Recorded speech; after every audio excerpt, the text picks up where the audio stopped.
Dire que la musique est haram, c'est un raccourci qui peut porter à confusion, parce qu'en réalité, c'est les instruments de musique qui sont haram. Du coup, cette interdiction, elle est bien plus profonde et elle a une plus grande sagesse derrière. Et si tu veux vraiment comprendre pourquoi, eh bien, écoute attentivement et écoute sincèrement. J'ai été musicien pendant 18 ans et alhamdoulilah, je ne le suis plus. Et je vais pouvoir t'expliquer pourquoi est-ce que les instruments de musique sont haram. Et t'en fais pas, je vais expliquer d'une manière très simple et on va aller droit au but, Inch'Allah. Le dernier messager d'Allah, sallallahu alayhi wa sallam, a dit: il y aura parmi ma communauté des gens qui rendront licite l'adultère, la soie pour les hommes, le vin et les instruments de musique. Et ce qui est très subtil dans cette interdiction, c'est que les instruments de musique mènent à deux grands péchés. Ça peut mener à l'ostentation, mais le pire, c'est que ça mène au shirk. Et le shirk, ce n'est pas juste un péché en islam,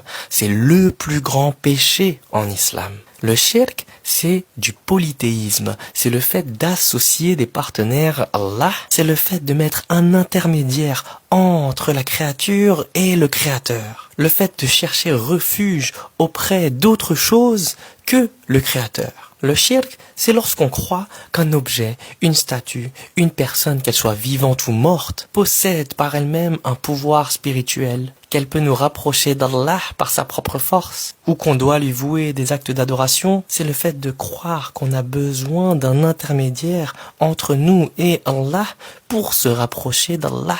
Le shirk, c'est même le fait de chercher guidance en dehors d'Allah. Le shirk, ça inclut beaucoup de choses. Prendre ses passions pour divinité, c'est également du shirk. Et donc, le shirk, c'est le plus grand péché en islam parce que ça s'oppose au tawhid.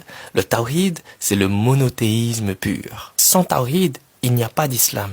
Donc, si le shirk s'oppose au tawhid, alors le shirk s'oppose à l'islam. Et donc voilà, si tu as compris cela, tu as compris une grande partie de l'interdiction. Maintenant, je vais t'expliquer cela plus en détail. Comme je l'ai dit au début, c'est pas juste la musique qui est haram, c'est les instruments de musique qui le sont. Et donc, avant même que l'auditeur soit concerné par cette interdiction, c'est le musicien d'abord qui est concerné, parce que l'instrument de musique devient un rival avec le Coran, avec la parole d'Allah. Il prend la place dans le cœur jusqu'au point où le musicien va chercher refuge auprès de sa musique, auprès de son instrument, que ce soit dans les moments de tristesse ou de joie. Petit à petit, cet instrument-là va remplacer Allah dans le cœur du musicien. Et Shaitan, il va murmurer au musicien pour que le musicien justifie cela en se disant « mais je fais cela parce que ça me rapproche de Dieu, je fais cela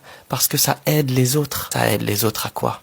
À ce que les gens commencent à adorer le musicien, à ce que les gens commencent à penser que c'est la musique qui peut les sauver également. Ça aide les gens à tomber dans l'idolâtrie. Ça aide les gens à penser qu'ils n'ont pas besoin de Dieu. Tout ce dont ils ont besoin, c'est la musique. Et ça les rend dépendants, ça les rend addicts sans qu'ils s'en rendent compte. Est-ce que c'est une vraie aide du coup? Et je n'ai même pas besoin de parler de l'état de l'industrie de la musique pour expliquer que c'est haram. Je n'ai même pas besoin de parler des chansons avec des paroles terribles pour expliquer que c'est haram. Même la musique qui est bien composée, sans paroles, peut mener au shirk. Combien de personnes aujourd'hui disent « je ne peux pas vivre sans musique, j'ai toujours besoin de mes écouteurs avec moi ». C'est une addiction, une dépendance qui est banalisée, normalisée. Combien de personnes disent « oh la musique m'a sauvé » alors que c'est Dieu qui sauve. Lorsque quelqu'un va mal, il se tourne vers la musique. Au lieu de se tourner vers Allah, il se tourne vers une playlist. Au lieu de se tourner vers le Coran. Lorsqu'il est heureux, au lieu de remercier Allah, il va célébrer avec une chanson. Et petit à petit, la musique, elle s'installe dans le cœur et elle devient une béquille émotionnelle. On pense qu'on ne peut plus gérer nos émotions sans elle. La musique devient notre refuge.